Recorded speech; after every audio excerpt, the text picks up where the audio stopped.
When you say pag-aaralan mo yung isang bagay, ano ginagamit mo? Utak. Di ba? Oh!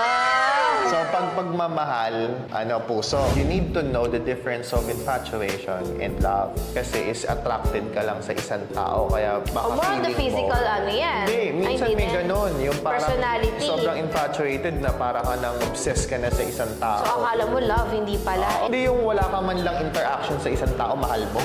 Alam mo yun, di ba? Of course, may ingredients yan. Pero it's not something that you will learn unless you did it in purpose. Parang you're doing it just because you wanted to fall in love or you wanted someone to fall in love with you.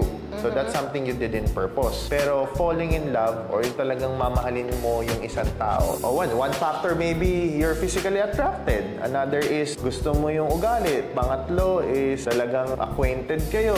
May magkasama ka sa'yo. Nag-get along kayo. So hindi inaral yun eh. Kasi you will know if a person is only an acquaintance, a friend, or you would want him or her as a friend, or nandun ka sa parang alam mong attracted ka sa isang tao. And if magkakaroon kayo ng encounter, kumbaga talent, parang gano'n. Kasi ang skill, di ba, inaaral.